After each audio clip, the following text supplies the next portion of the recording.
shooting down in the woods. He wouldn't leave it even if he could. 'Cause life is good, yeah!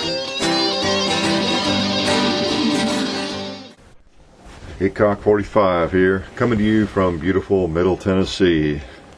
The fall, autumn in Middle Tennessee. And yes, it is still the home of Alvin York, among other great folks.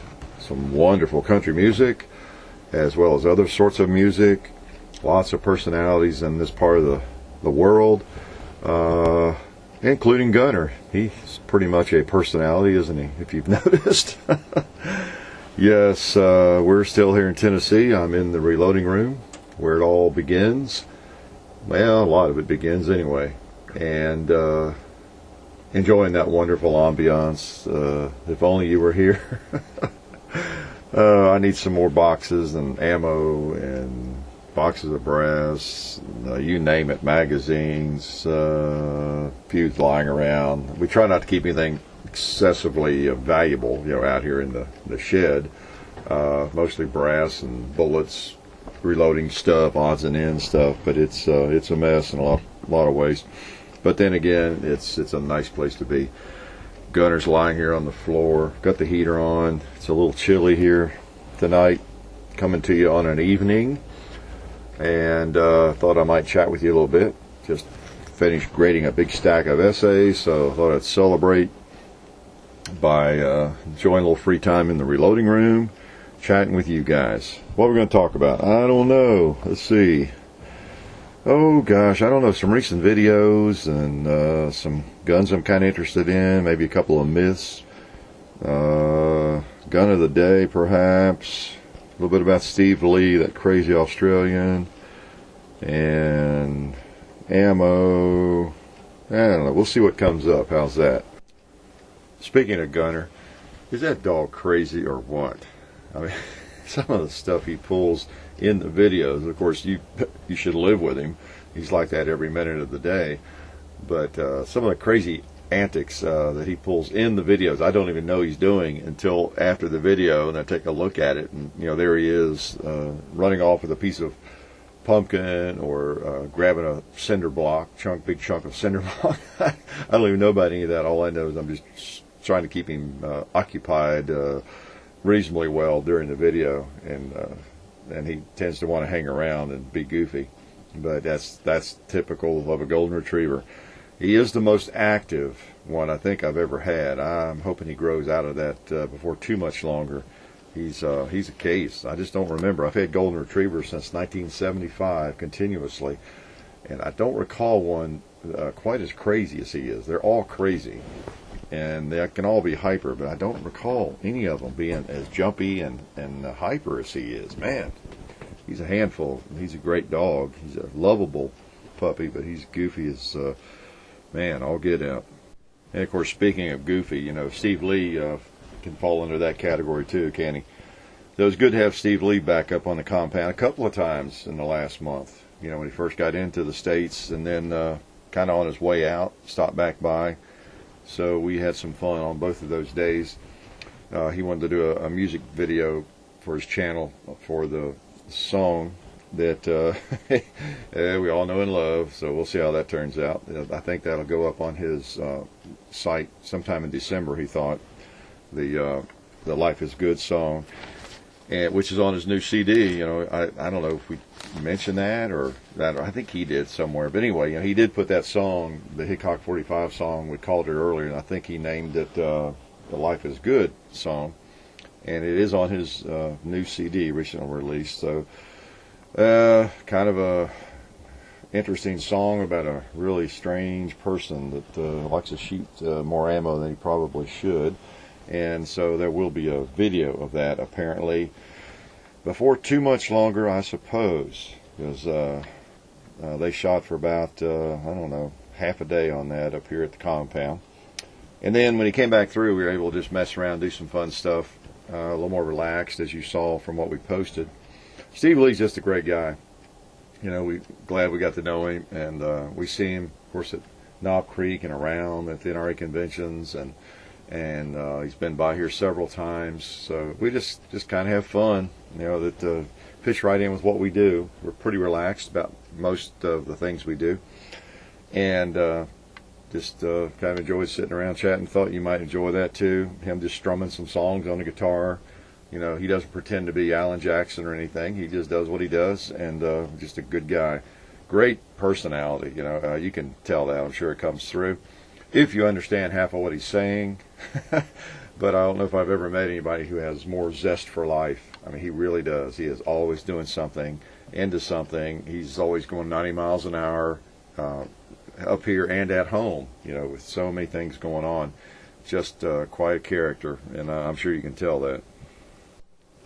Let's go ahead and do the gun of the day, since we've kind of changed our format on that, where we do it all in one show here.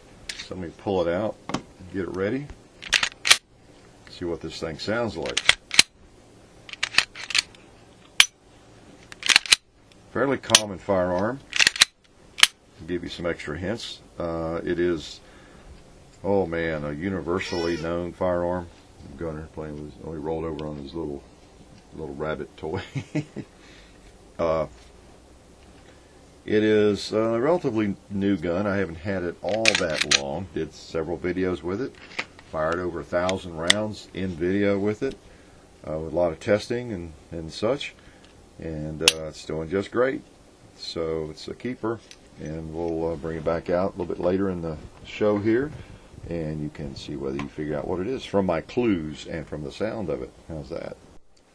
Speaking of firearms, I try to keep you updated on some of the things, I guess, sort of behind the scenes. Not that I have a lot of secrets behind the scenes, but things I just don't mention in videos.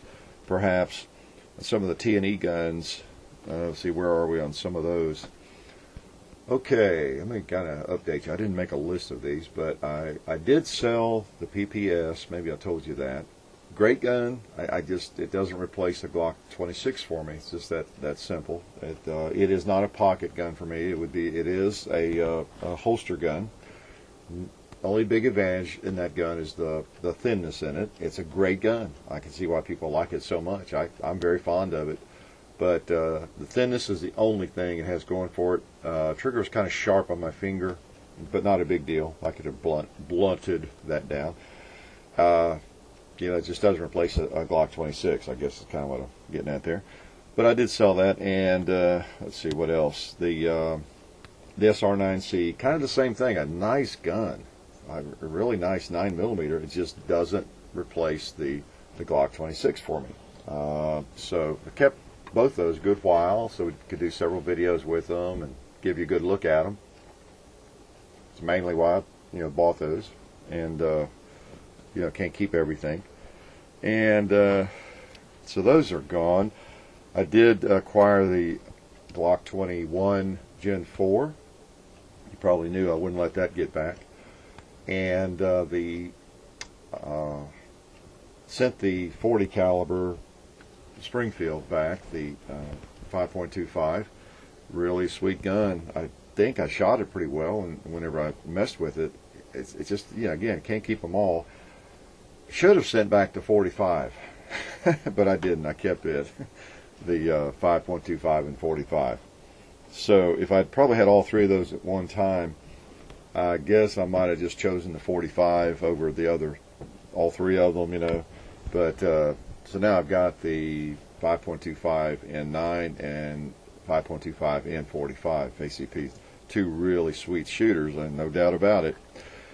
And I guess that's kind of where I am with those. Just picked up the CZ, and so we're working with that. And well, we got lots of stuff we want to do, lots of videos, lots of guns. We got so many that we've just done one video with. As I mentioned before, I think we just need to get back out, as well as a couple I'm looking at. So anyway, just a little bit of update on where we are with those firearms. One thing I wanted to mention briefly, we get quite a few requests to all post messages or to post announcements about the various gun legislation or somebody's pet calls and in the area of gun rights and all that kind of thing. wanting us to make banners about it and all kinds of things like that. And in a lot of ways that is a compliment, because we have such a large audience, and that's great.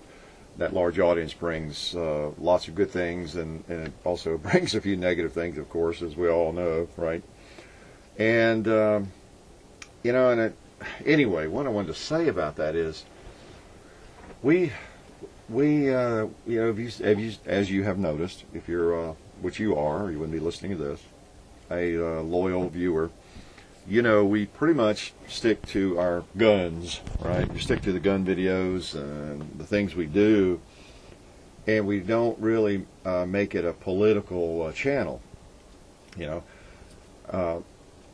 Our position on that, not that we have really sat down in the boardroom and come up with a position necessarily, but our relaxed position on that is we feel like we are doing as much or more than anybody out there to promote firearms ownership and the sport of shooting, and that's the big answer to it all. The more people who get into firearms, see that firearms are fun, and enjoy firearms, the more rights we're going to maintain. So that's kind of the way we stand. Now, I encourage people every now and then, to make sure you're a member of the NRA, the various gun organizations, Second Amendment Foundation, and just all of it, whatever you can afford, your state organizations, and be politically active, write letters. I've been writing letters to the editor pre-internet. I've been doing that most of my life about firearms issues.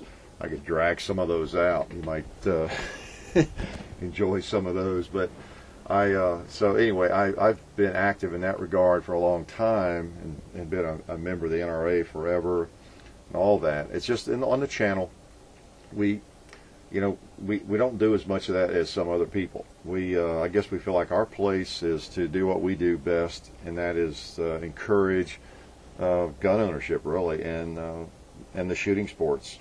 And I think we do more that way than we can by just talking about the NRA every time we have a camera in my face. That I just wanted to mention that. And so, and it's like some other things on the channel. We have again, because of the volume and the growth of it, we're inundated, basically daily, with video response requests, requests for this, requests for that, requests to come and shoot here, requests to do this and that, and to you name it. And just even getting through that is requests for sending things to me, as I mentioned before. Just even managing that is becoming a bigger and bigger issue. I don't want to miss something that's interesting, because all of a sudden in a pile of 74 messages, private messages, there'll be one from somebody that is kind of interesting, something I want to kind of pursue or look into. For example, I've got boxes of some bullets here under my thing. I want to get around to loading a guy just out of the blue, Rocky Mountain Reloading, I think. I shouldn't even mention his name, since I don't have the card in front of my face here, I don't think, anywhere. But it's where is it? I don't know. It just kind of randomly came to my mind. But they specialize in selling pooled bullets for reloading, and there's myths surrounding that. And he said he'd be willing to send me some if I wanted to, try them out and just let you all know how they do, kind of thing. Again, not a giant promotion, but just let you know how they do. So I'm going to do that. And he generously sent me, I don't know, a couple thousand, I think, different calibers and everything, and they look fine. So I'm going to hopefully over the Christmas holidays or sometime load some of those. They're again, it's Rocky Mountain Reloading or something like that. I'll since I brought it up and I don't have the card in my face, I'll try to dig up that card and put something in the description about it. You got to watch me when I start talking, don't you? I'm liable to jump into anything. But anyway, I'll put a link or some information in the description about that. As I've said before, the things like ammo and guns fall right into our lap. That's what we do. So anybody who has ammo, firearms, the staples of life, the staples of the operation here, we're willing to talk to them. We'll do what we can without selling out, quote unquote. You know, that's a phrase people like to throw around a lot, and mainly by people who would never have to worry about being sold out or selling out because they don't have anything anybody's interested in, right? Well, I know what they mean. You know, you really would like to get some unbiased opinions about things and feel like you can count on what people tell you, at least is their honest opinion, and it's not, colored by, the fact that they're receiving all kinds of gifts and whatnot. And in the gun industry, the shooting industry, that's typically what you get a lot of course.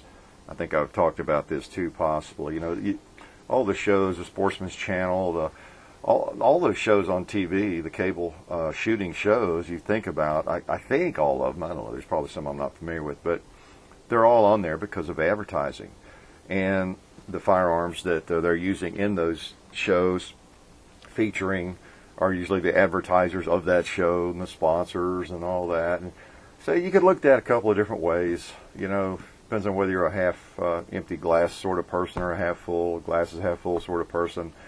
I could be very pessimistic about all that, and probably have been at times. But I see how it works. I mean, how are those shows going to be on TV? I don't know if there's just enough general appeal without that sponsorship, obviously, from ammo companies, bullet companies, all that sort of thing. So they do turn into a situation where, here you go, we'll throw these guns at you and this ammo if you want to do a show with it and show how they do. And, so... and that's okay, I guess, because we all are smart enough, hopefully, to see that's kind of what it is. But by the same token, most gun companies that are that big, that are able to sponsor shows like that, they're making some good guns. I mean, it's hard to be too critical, I guess. Look at, you got Smith & Wesson, or you got Ruger, you got FN, or you got, who else? I'm drawing a blank, Springfield. Whoever it is that's furnishing guns and ammo, and here, take these cool guns, these new guns, this new gear, and show how it works and what you think of it, and whether this gun shoots well and all that. And most guns shoot well. It's not many people making a lot of junk. You can't do that with firearms. So you just get that, and you just kind of take it with a grain of salt and realize that's what it is. And look who the sponsors are, just like the gun magazines. They don't exist without all those firearms advertisements. They just don't exist. And I buy American Handgunner about every month and maybe pick up a couple more. I enjoy them, and I've been reading them for 30 years or longer. Guns and Ammo forever, since I was a teenager, I guess. And, you just have to take the good with the bad. You just have to understand that's why they exist. And so, and it's that way in any industry, I guess. So, but anyway, I just want to say a couple things about that and how that works. I don't mind with certain products giving them a little press and a mention, on the channel, particularly if it is something I like. You won't hear me bragging about anything I don't like. Let's put it that way. And I'll just leave it at that, I guess, for now. I thought I'd touch on myths a little bit, maybe prompted by some messages and different things I've gotten recently. And it's just something that, pops up every now and then. In the firearms world, there are probably more myths than any other. There's so many firearms, and I don't know, there's something about firearms and guys, I guess. We get ideas about guns, and they might be wrong, they might be right, and I might not know either way myself. But a couple things, like with the I've been seeing some comments lately, off and on, about Glocks. Maybe it's from competing industry folks or something, about how totally unsafe they are without the safeties, and how all the cops are shooting themselves accidentally with them and all these kinds of things. And I'm sure that happens with every firearm, but it's that same old syndrome. If you've got most police departments carrying Glocks, then of course whatever the number of accidents they might have, they're going to be, most of them are going to be with Glocks, right? You okay, Gunner? But as I've said before, it's like if everybody drove a Toyota Camry, or if 80% of the people in the country drove one, then you'd hear about a lot of problems with Toyota Camrys, and that kind of thing. So you got that to factor into it, of course. But I don't know, there's just been some rabid comments lately from some folks about all that. And you got the myths about the, I don't know, one guy recently, in fact, talking about how the 1911, the safety and everything was the only way to go, and the lock with no safety was just an accident waiting to happen, and it's watching me, police had shot themselves accidentally and all this kind of stuff, craziness. But, I don't know. Where I come down on that, I feel like if that safety is going to make that 1911 safer, why is it making it so much safer? Is it that it's going to allow me to have my finger on the trigger? Am I planning to have my finger hit that trigger accidentally a lot of times, and that safety being on is what's going to keep it from going off? Yeah, I don't know. If you put your finger on the trigger of a firearm and pull, it will fire. Hardly any of them will fire any other way. Modern pistols, very, very, very few of them will fire any other way than putting your finger on the trigger and pulling it. It's just that simple. Got to have a holster that covers it, and know your limitations, know your level of expertise. That's just the way it is. Now, if you're not proficient with firearms, you're new to firearms, it might be that you don't want to carry hot. That question comes up a lot. I don't really address it much. I think if you don't want to carry that gun with a round in the chamber, if you're wary of that, maybe you shouldn't do it. You need to possibly develop more skills, more comfort with firearms and holsters and carrying, and yourself, your own sense of discipline, muzzle discipline, trigger finger discipline, safe gun handling principles, and all of that. Make sure you're where you need to be before you carry a gun like that. I'm not going to argue that one way or the other. I don't want anybody who's a bull in a china shop and someone who just tends to be accident prone, period, carrying hot just because some hotshot trainers tell him that you're going to get killed if you don't. So you do what you feel good about, and know your limitations. That's kind of my take on that. And make sure you got that trigger covered. Trigger guard is covered. The trigger is covered well by whatever holster you use. Keep your finger off the trigger, and it's just not an issue. But anyway, you get a lot of interesting myths in the gun industry. There's just no limit to the myths that grow up. That one of the probably the oldest myth is around one of our favorite firearms, the 1911 45 ACP, that if shoot somebody in the arm with that, and man, they're going down. Shoot somebody in the finger with it, and they're going down. I've heard some people that you really want to have respect for. Maybe some serious vets that probably never shot the thing before, but they just I literally have heard people say that you all do is shoot somebody in the hand with that 45, and they're going down. So it's just stuff that kind of gets going and gets perpetuated. And it's just a fact. I love the 45, as you know.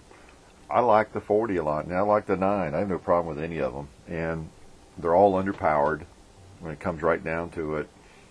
And anybody who's ever hunted knows that. Back in the early 70s, I did a little hunting, groundhogs, and with handguns. And a handgun, it might just barely get their attention. Even a 44, it just depends. So handguns are underpowered for as compared with what you expect based on what you see on the TV screen, right?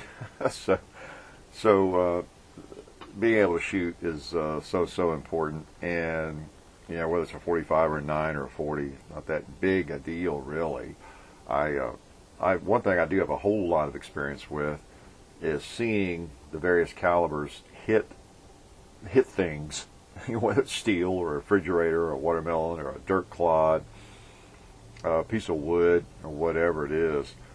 And yeah, the 9 is a little smaller, no doubt about that. You get into the 40, a lot of people like to make fun of the 40, even short and weak. Well, I don't know that it's that short and weak, really.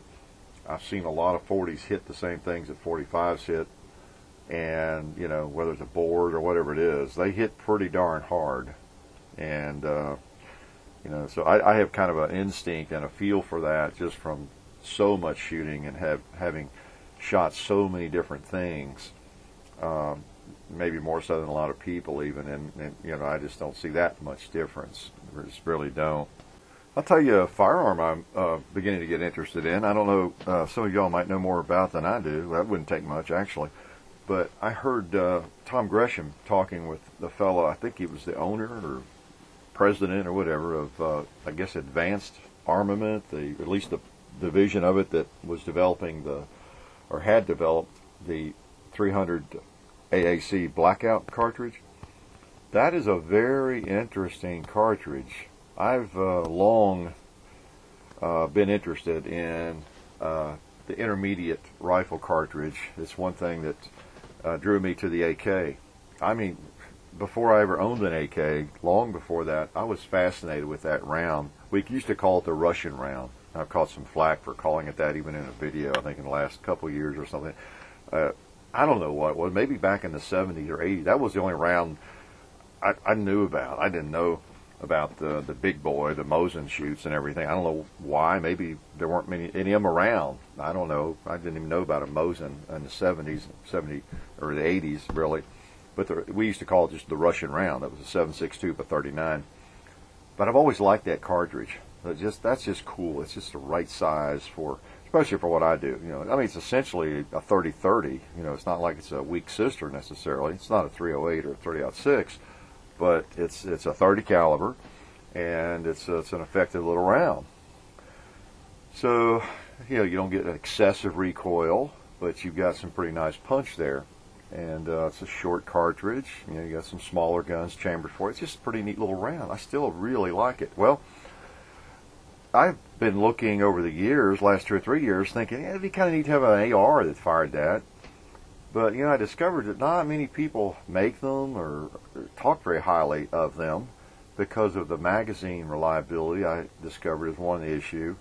The severe necking down, you know, of that cartridge. Oh, it's not severe, but it has a pronounced neck on it. Requires the magazine to be pretty well curved. You know, when you look at a 30-round, 40-round AK mag, it is like a banana, right? And that doesn't work as well in an AR platform, as I understand. And they've just had problems over the years with getting really good reliability with that cartridge, primarily because of the magazines, I think. So I've kind of gone back and forth on that, and you know, and then looked at the Ruger Mini 30 and different. I know there were issues with that early on. It seemed like there's just always some kind of issue with some of the cool guns when you start talking about that cartridge. Well, I was just fascinated. I had never heard of this. It was just a couple of weeks ago on the Tom Gresham show, and I just I started making notes because this 300 Blackout cartridge is a 30 caliber.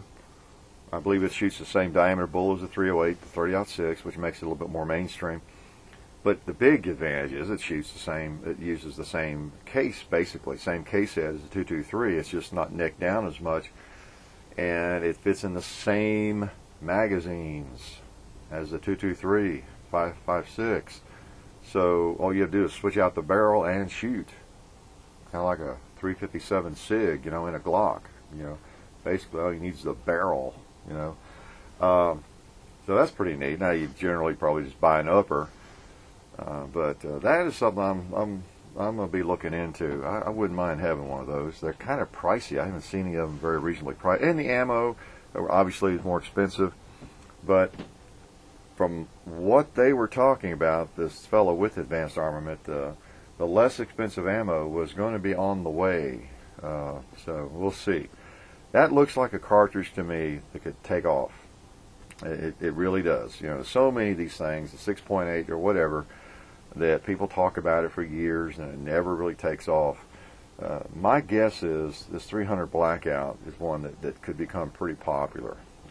There's just not a lot of reasons why it wouldn't that I can see. For people that like that cartridge, that size cartridge, that power, just the intermediate size round and a bigger caliber. So anyway, we'll see how that goes. I just thought maybe some of y'all had heard about it. You might know a little bit about that too. This looks pretty interesting to me. Hope you've seen that recent 1911 video we did with Colt replica. That was a lot of fun getting that thing back out. Thought I would let you know I did get some serious hammer bite from that video. Those Band-Aids didn't really help. In fact, I think maybe it made it worse. Really weird. I've got a big scab on my hand. It's healing from that. I don't know. I guess when I normally shoot that gun, maybe I don't shoot it quite that much, but I extend my thumb. I have discovered with the old 1911s, pre-beaver tail, that if I extend my thumb to the left, I have to just out at right angles, then I don't get the hammer bite, if I remember to do that. And I think with those Band-Aids on there, I thought I was protected, so I was just shooting it pretty much normal hold, and it was really pinching me under those Band-Aids. They may have just kind of aggravated it, where they were stuck to my skin that way. I don't know, but it really got me. Again, not a big deal if you even wanted to carry that gun. You're not going to worry about a little bit of hammer bite on a couple of shots, if you're protecting yourself from getting shot yourself. But those old things will bite you. There's probably somebody who makes a really, I've never liked shooting gloves at all, but maybe somebody makes a really thin deerskin shooting glove that would fit my large hand or something I should use when I shoot that gun. But it's a jewel, it's a babe, and fun to have all this ammo to shoot in it, and not have to think about how many rounds we fire. We don't do that much anyway, I guess. Think about how much we fire. Once I get started, I can't stop. But there just is something so special about a 1911. Not that I'm recommending you carry a 1911. There's just something really special about it, just like with a Colt Single Action Army or anything. Just a really piece of treasure that we're fortunate to have and be able to enjoy. Love those 1911s. You might notice that I put a little announcement on the profile page there about Twitter. Well, actually, I've had something there for a while. I think there's about 1,000, I guess, of you that are following me on Twitter. Just kind of gradually increased over the months or year, really. I don't remember when I signed up on that, about a year or two ago. Wasn't really sure if I'd ever use it, and really have not very much. And I think I'll just announce that I've posted a video, and I don't always do that. But again, I'm going to try to do better about that and use Twitter mainly because I know a lot of people do use it.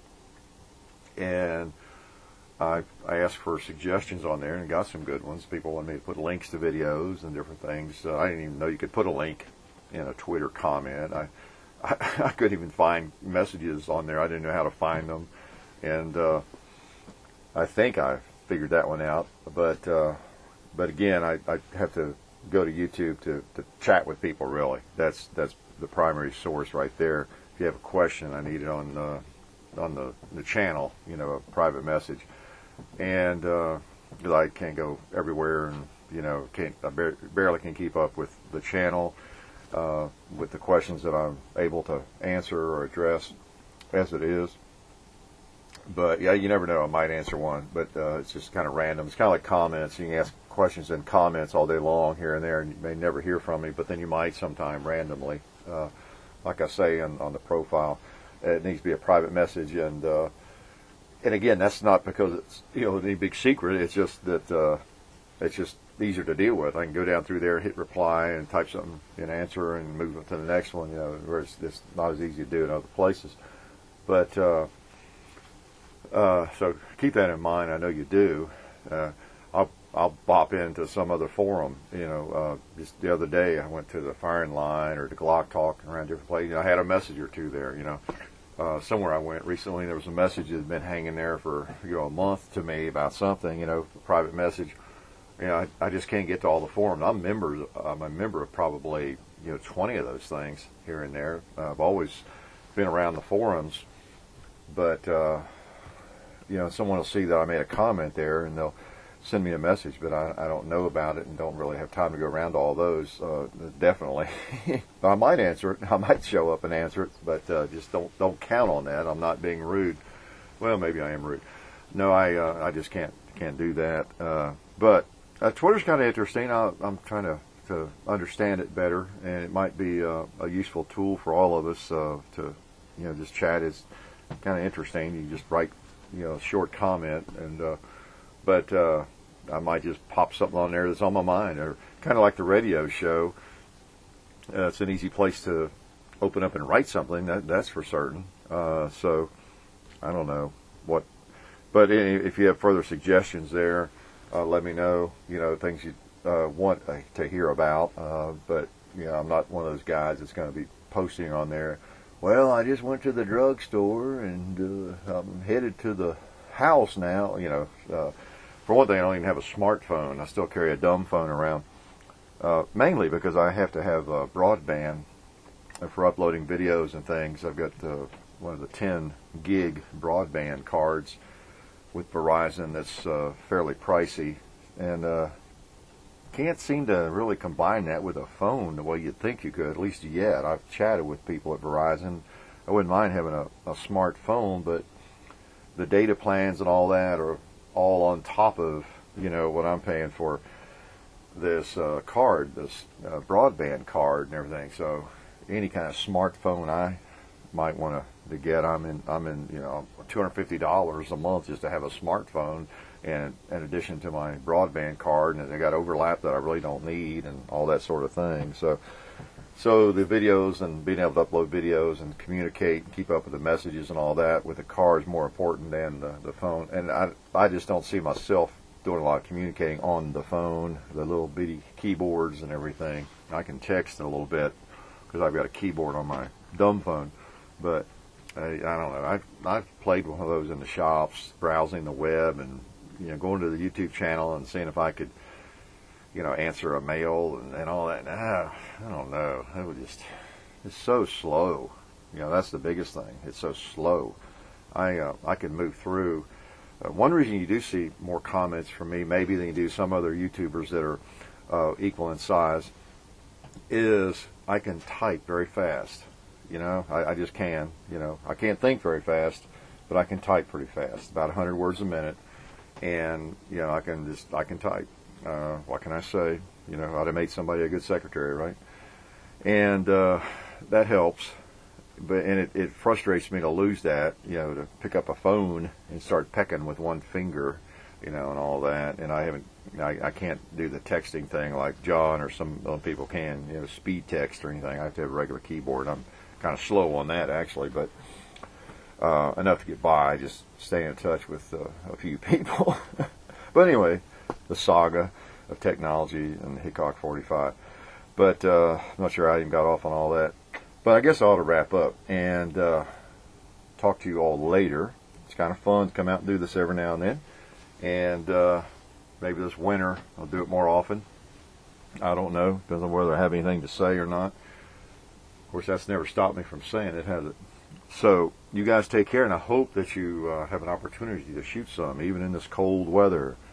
We're going to try to keep a few videos going, even in the bad weather. We'll stay in touch with you. We're not going to be out doing as many, maybe, but we will have some fun. We usually have some reasonably mild weather in Tennessee up until January. You just never know. And we will see you on the tube. Y'all take care. You've been listening to the Hickok45 radio show. See you on the range.